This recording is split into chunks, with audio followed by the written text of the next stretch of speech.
La noche del 23 de abril de 1989, Claudia Mijangos llamó a una amiga para decirle que escuchaba y veía voces, ángeles y demonios, que le advertían que en ese momento algo se había caído, que Querétaro se había destruido.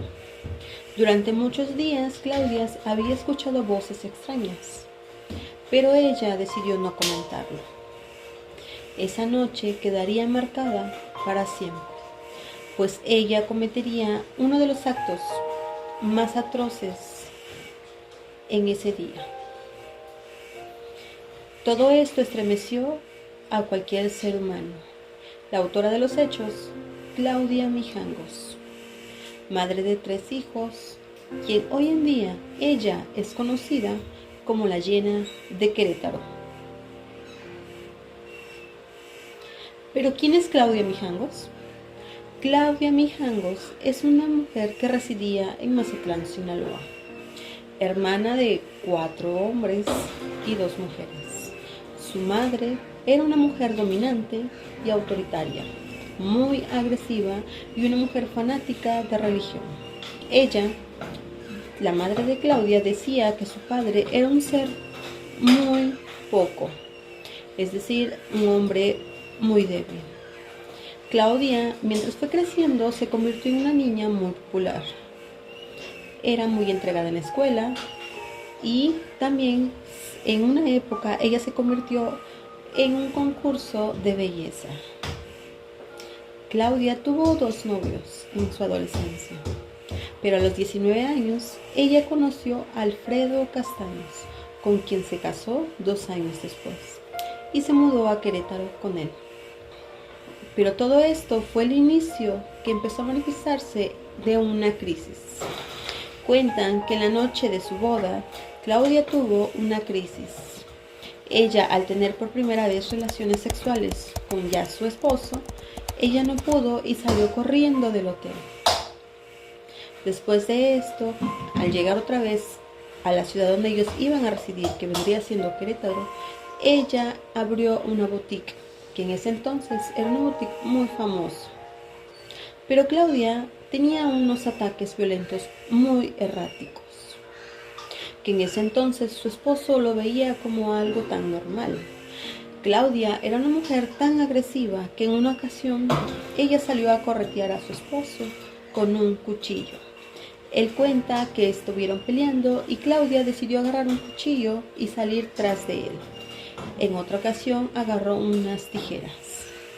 En otra ocasión, también por una discusión, le rompió las llantas del coche de su marido. A Claudia nunca se le vio como una madre agresiva, pero tampoco se notaba como una mujer fuera común. Solamente era una mujer posesiva, dominante, y también empezó a dar clases de catecismo, ética y religión, en donde iban sus hijos. Pero en 1988, ella empezó a tener crisis muy graves. Ella decía que alguien le aventaba brujería. Era tan, pero tan posesiva y que nunca se podía quitar de la mente, en donde decía que sus vecinos le tiraban pájaros muertos a su ventana. En una ocasión, su hija mayor le pidió permiso para quedarse en casa de unos amigos.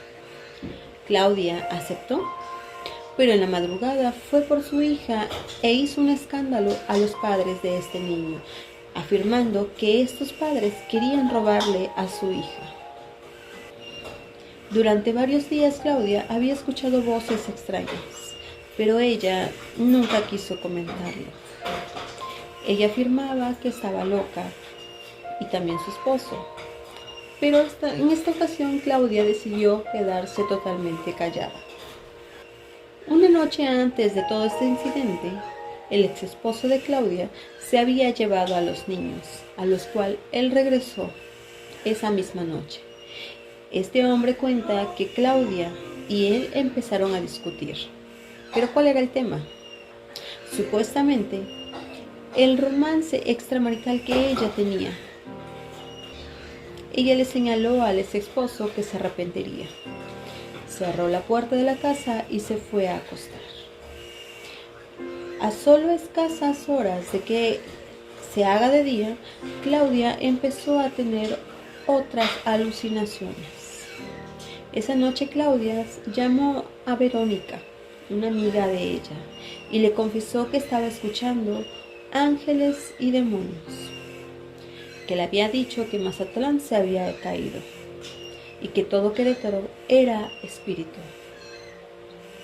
Verónica, la amiga, le dijo a Claudia que por favor se calmara, se tranquilizara, que ella le iba a ir a ver a la mañana siguiente. Pero todo esto dio inicio a un caso aterrador. Claudia esa noche estaba tratando de decidir si todos estos alucinaciones y voces eran reales. Claudia estaba dando vueltas por toda su casa esa noche, pensando qué podía hacer con esas supuestas voces que ella estaba escuchando. Ella se cambió y fue a la cocina y tomó 3 cuchillos. En este punto ella haría lo inimaginable.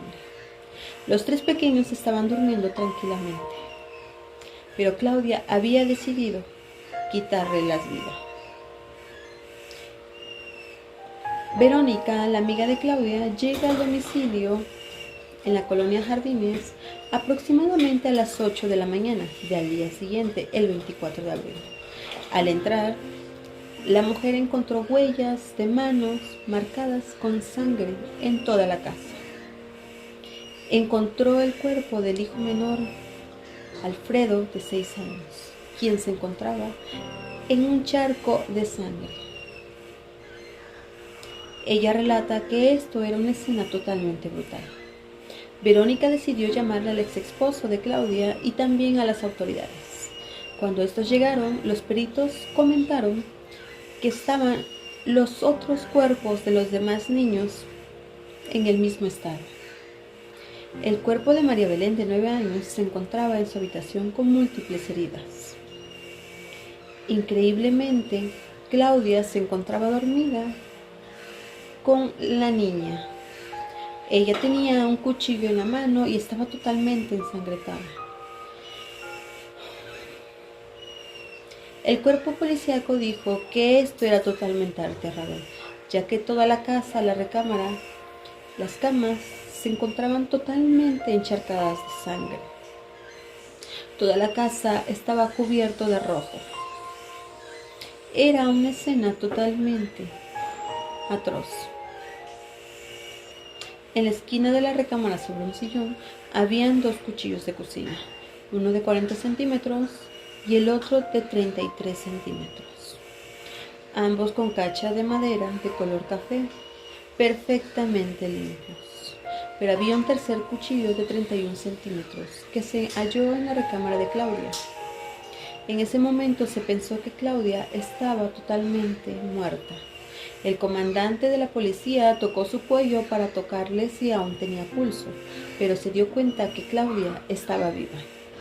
Llamaron a la Cruz Roja y a Claudia la trasladaron al hospital. Cuando ella despertó, ella dijo que qué había pasado aquella noche. Ella dijo que tenía que ir a buscar a sus hijos a la escuela. Déjenme ir. Ella se mostraba totalmente bien y decía que no recordaba absolutamente nada. Decía que amaba a sus hijos incondicionalmente, que ellos no le daban problema. Todo esto lo dijo mientras ella se encontraba atada de pies y manos. En ese momento el único sospechoso era Alfredo Castaños, el ex esposo, pues creían que él era el responsable de todos estos hechos. El ex esposo dijo que él los había llevado una noche antes a su casa, a la casa de su madre de estos niños. Él discutió con ella una vez más, y la causa era por el divorcio, ya que ella se había enamorado de otro hombre. Era una cosa habitual desde hace mucho tiempo y él le pidió que volvieran, que podían arreglar las cosas, pero ella una vez más lo rechazó. El 27 de abril de 1989, a las 11:30 horas, 3 días después del hecho, ella dio su primera declaración. En ella responsabilizó del crimen al sacerdote, con el cual había tenido un romance. Supuestamente fue él quien influyó para que se divorciaran. También lo culpó por hacerle maleficios a su madre hasta que se muera. Decía que el padre quería meterse en su cabeza. De igual forma, su ex esposo quería regresar con ella y que él se metía en su mente. Según Claudia, tenía tanta presión que no supo qué hacer. Que tuvo que hacer lo que tuvo que hacer. El primero al morir fue Fredo Alton, el niño de 6 años, quien fue agredido mientras dormía en su cama. La segunda en ser atacada fue Claudia María, de 11 años, quien fue apuñalada 6 veces, herida de muerte, con los pulmones perforados. Esta niña aún alcanzó a salir del cuarto, tratando de arrastrarse y protegerse. Por último, apuñaló en el corazón a su hija menor, de 9 años, quien no puso mucha resistencia. Después Claudia bajó las escaleras buscando a la pobre agonizante niña, quien se había desmayado de tanto dolor. Había quedado en el piso que dividía la sala del comedor, a lo que Claudia hizo, apuñaló de nuevo a su hija. La arrastró por toda la casa hasta llevarla a la recámara principal. Pero, ¿qué llevaría a Claudia Mijangos a cometer todos estos asesinatos? Claudia se acercó a la escuela de sus hijos para dar clases de ética. Ahí conoció a un hombre que ella describía como muy guapo, de ojos azules, 1,90 de estatura, y se hacía llamar el padre Ramón. De igual forma, este padre daba clases en la escuela de sus hijos. Ella se enamoró perdidamente de este hombre. Claudia se alejaba cada vez más de su ex esposo. El padre Ramón empezó a tener una relación con Claudia, pero al cabo de un tiempo este sacerdote dijo que ya no quería seguir con ella porque había traicionado sus votos. Claudia no lo tomaría nada bien, y todo esto hizo que se obsesionara más con él. Ella lo buscaba en reiteradas ocasiones e incluso mencionó que ella escuchaba voces, ángeles que decían que ella debería estar junto con este sacerdote. Ella no perdió las esperanzas y quería seguir estando con este padre Ramón. Desesperadamente buscaba la anulación de su matrimonio para que este padre y ella pudieran estar juntos. Pero nada de esto pudo ser para Claudia. Todo esto hizo que Claudia terminara frustrada. Sus actitudes de Claudia eran totalmente raras, pero nada era alarmante. Hasta la noche del 23 de abril que tuvieron una discusión.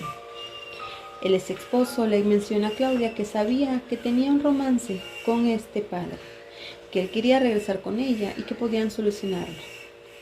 Pero la obsesión de ella hacia este padre la estaba torturando. Claudia, según escuchaba voces, y mencionó que esa noche eran demonios, que para estar con este padre Ramón, ella tenía que matar a sus hijos.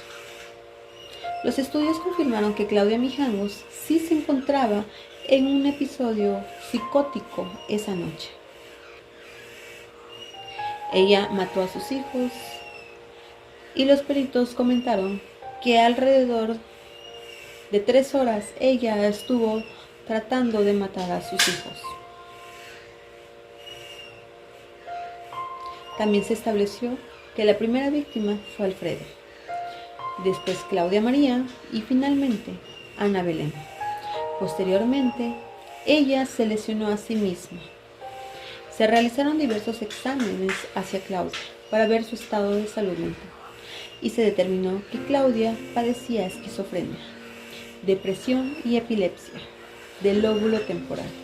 Ella era portadora de una psicosis paranoide, pero estaba bien ubicada en tiempo, espacio, persona y lugar. Además que sabía perfectamente las causas por las que fue internada. Ella no mostró señales de arrepentimiento, ni pena moral. Una pena que una madre debería de tener al perder a sus hijos. Se determinó que cuando ocurrió los asesinatos, ella no estaba en plena conciencia. A ella se le dio una pena que era no merecer castigo, sino estar 30 años en un pabellón psiquiátrico en la Ciudad de México. Claudia fue liberada el 24 de abril del 2019. Sin embargo, se señaló que por el diagnóstico de salud mental, ella debería seguir estando en tratamiento médico. A la fecha de hoy, nadie sabe dónde se encuentra Claudia Mijalos, ya que al parecer Claudia, al salir de este centro psiquiátrico, ella decidió cambiarse el nombre y totalmente la identidad, por lo que en estos momentos nadie sabe del paradero de Claudia Mijalos. Y bueno, hasta aquí el video del día de hoy. Un caso totalmente aberrante, porque si la amiga de Claudia sabía, o las personas que ya estaban alrededor de ella y sabían que Claudia sufría de pequeños trastornos, pudieran haberla ayudado y se hubiese podido tener la certeza de que estos niños aún seguirían con vida. Por mi parte, Claudia es una madre totalmente loca, que se quiso aprovechar de la situación, ya que al no mostrar ningún tipo de arrepentimientos, a mi parecer, a mi opinión personal, considero que esto ella lo planeó, que pudo ella hacer esto con tal de salirse con la suya y querer echarle la culpa a los problemas psiquiátricos que tenía. Esto es algo que jamás sabremos, ya que Claudia ha desaparecido, entre comillas, de la tierra, ya que nadie sabe en dónde está ni en dónde se encuentra. Y bueno, hasta aquí el video del día de hoy. Si te ha parecido un video totalmente informativo, me gustaría que te suscribas o que aunque sea me regalaras un like. De igual forma quisiera disculparme por todas estas semanas ausentes. Espero pronto poder retomar el rumbo y poder seguir viéndonos más seguido. Sin más que decir, yo soy Nuri y nos vemos en el próximo video.